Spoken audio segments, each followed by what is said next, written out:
Ahmad Fauzi, kemudian dari PSI Ketua dan Sekretaris Pak Hafiz, kemudian TIT dari Demokrat beserta Pak Abah Eko, Abah saya manggil, biasa Sarungan, tumben kali ini nggak Sarungan.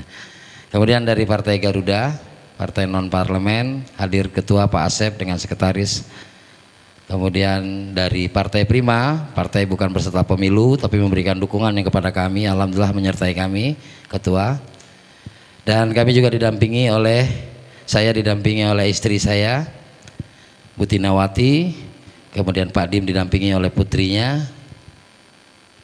Demikian yang bisa kami sampaikan. Terima kasih atas penyambutan dan mohon agar dokumen kami bisa dapat diterima sesuai dengan peraturan perundang-undangan yang berlaku. Terima kasih. Wassalamualaikum warahmatullahi wabarakatuh. Bapak Ibu hadirin yang kami hormati, selanjutnya penandatanganan pernyataan naskah visi misi dan program oleh bakal pasangan calon gubernur dan wakil gubernur Banten.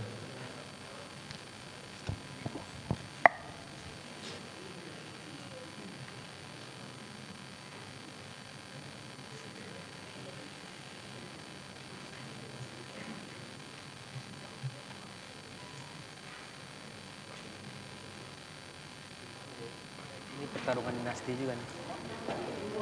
Baik pemirsa, sambil menunggu bagaimana jalannya acara pendaftaran dari kedua ataupun pasangan Andra Dimyati untuk calon gubernur dan wakil gubernur Banten, mungkin kita berbincang terlebih dahulu ya Mas Arya.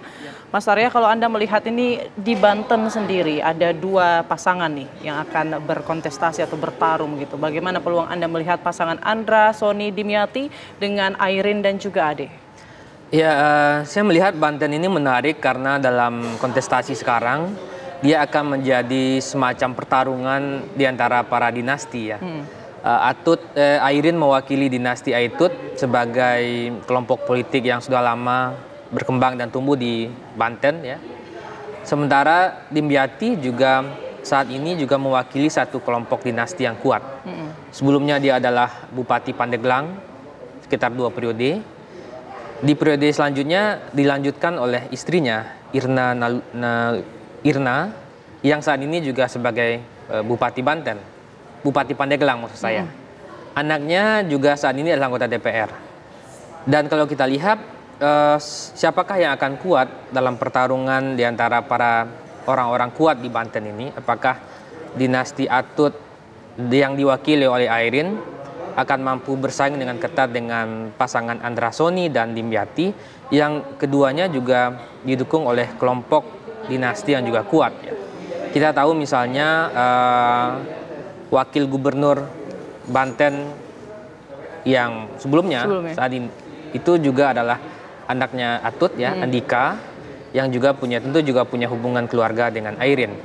Nah, tapi kalau kita lihat tentu dalam banyak hal tentu saya kira setelah Airin memastikan dukungan dari Partai Golkar dan PD Perjuangan dan mendaftar di KPU, tentu pertarungan akan dimulai dan saya kira mungkin dalam posisi normal karena Airin sebelumnya juga adalah mantan wali kota Tangerang Selatan, mungkin pertarungan bisa terjadi dengan ketat, tetapi mungkin untuk saat ini prediksi saya mungkin Airin berada di atas dibandingkan Andra Soni karena tidak hanya kekuatan figur tapi juga kekuatan dinasti yang menopang kerja-kerja politik yang dilakukan oleh Airin.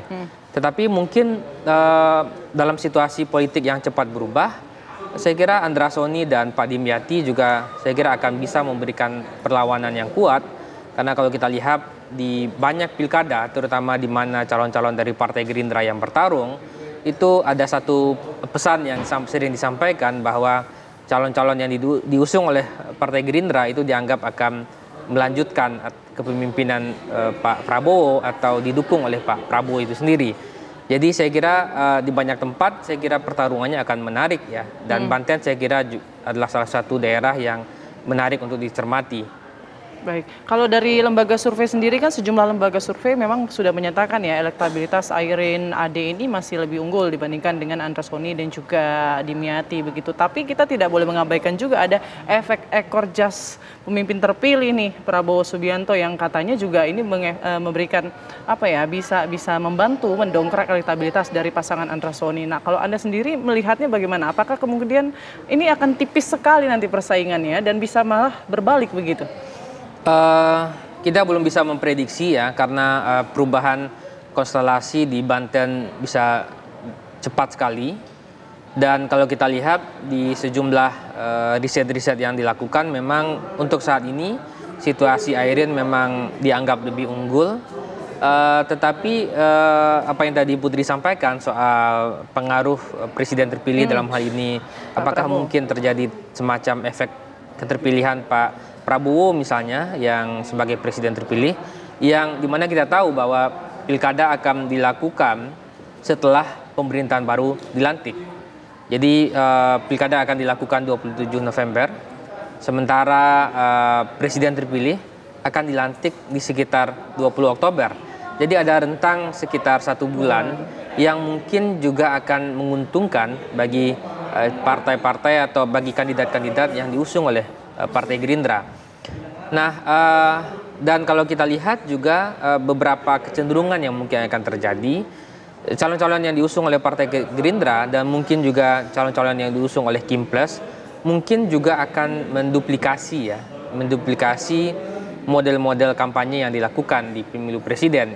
Kita misalnya soal jinglenya mungkin, tagline-nya ya, atau mungkin juga soal atributnya.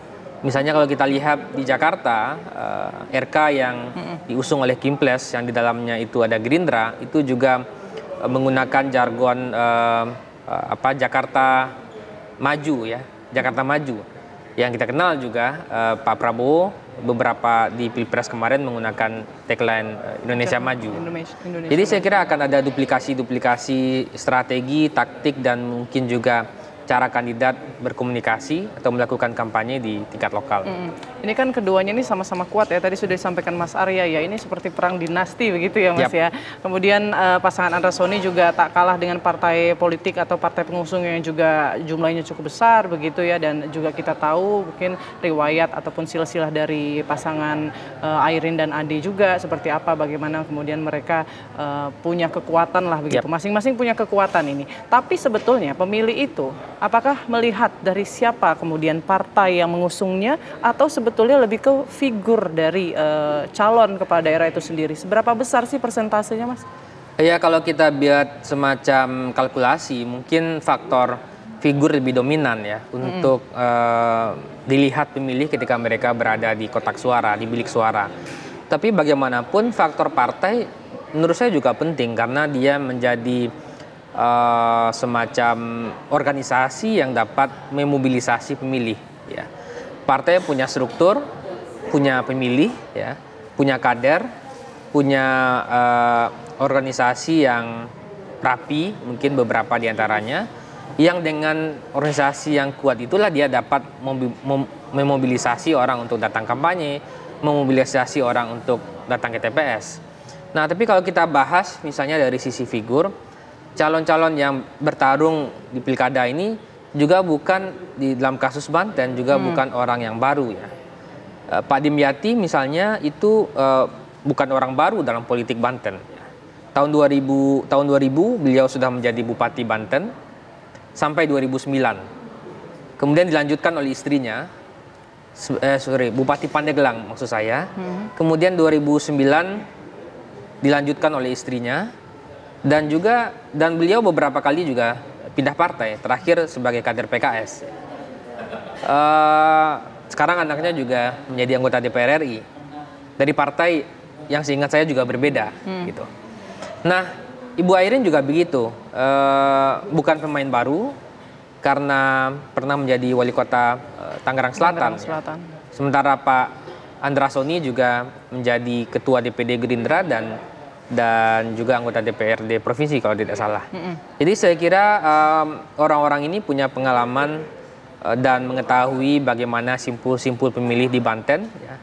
Dan kalau kita lihat tentu Banten ini punya karakteristik pemilih yang berbeda-beda juga ya.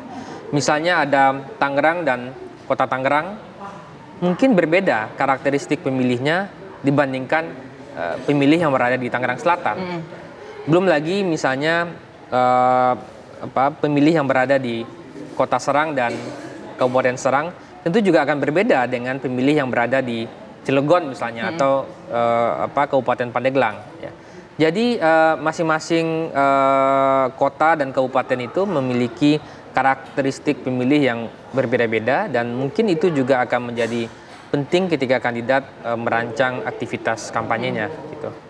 Nah, yang menarik juga kan sebelum kemudian dideklarasikan begitu ya Airin dengan Ade pasangan ini, kemudian memang kita tahu ya di mana PDIP sudah jelas yang memberikan dukungannya kepada Airin. Nah, kemudian Golkar yang saat itu masih belum terlihat ya, belum bisa memastikan ya dukungannya ini akan kemana. Kemudian pada akhirnya Golkar kembali mendukung Airin. Nah, kembalinya dukungan Golkar kepada Airin Rahmi ini pasti juga menjadi tanda tanya gitu. Apa sebenarnya pertimbangan Golkar pada saat itu sehingga kemudian PDI dulu kemudian yang mendeklarasikan atau mendukung gitu ya dari Airin ini. Lalu bagaimana kalau misalnya pandangan Anda begitu kan, apa pertimbangannya? Dan kalaupun misalnya Golkar tidak memberikan dukungan kepada Airin, apakah kemudian itu menjadi pertimbangan suara Golkar nanti akan beralih ke PDIP atau bagaimana?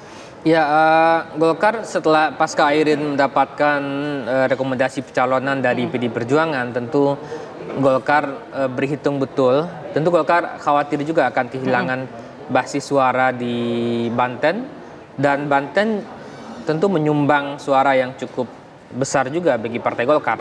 Ya. Golkar berhasil mengamankan beberapa kursi DPR di daerah pemilihan Banten gitu ya. Dan putusan Airin ketika itu sebelumnya kan Partai Golkar kita tahu mendukung pasangan Andra Soni, tapi ketika Airin kemudian berhasil mendapatkan dukungan dari PD Perjuangan, tentu itu membuat shock Partai Golkar ya. Dan mungkin Golkar ketika itu tidak berhitung atau tidak menyadari bahwa akan ada peluang yang diberikan oleh PD Perjuangan kepada Airin ya. Nah, setelah mendapatkan tiket pencalonan dari PD Perjuangan, mungkin DPP Partai Golkar mendapatkan masukan dari banyak pihak ya, dan juga terutama mendapatkan analisis terkait risiko-risiko apa yang bisa didapatkan oleh Partai Golkar ketika kehilangan Airin ya. Pertama tentu risiko yang paling besar terjadi adalah Airin akan menjadi kader Partai PD Perjuangan. Risiko yang kedua tentu Golkar akan kehilangan basis di Banten karena salah satu ketua DPD 1 Golkar juga adiknya Ibu Ratu Atut yang juga punya hubungan dengan Airin, tentu juga akan mengalihkan dukungannya pada Airin gitu ya. Dan kekhawatiran akan kehilangan Airin dan bisa juga terjadi migrasi dari elit-elit Partai Golkar di Banten ke PD Perjuangan dan juga kehilangan kursi DPR di pemilu berikutnya. Tentu itu menjadi pertimbangan besar dari Partai Golkar untuk kemudian akhirnya memberikan dukungan kembali kepada Airin ya. Baik Mas Arya, nanti kita akan lanjutkan ya bagaimana perbincangan ini. Tapi kami harus jeda terlebih dahulu. Breaking News TV masih akan kembali sesaat lagi.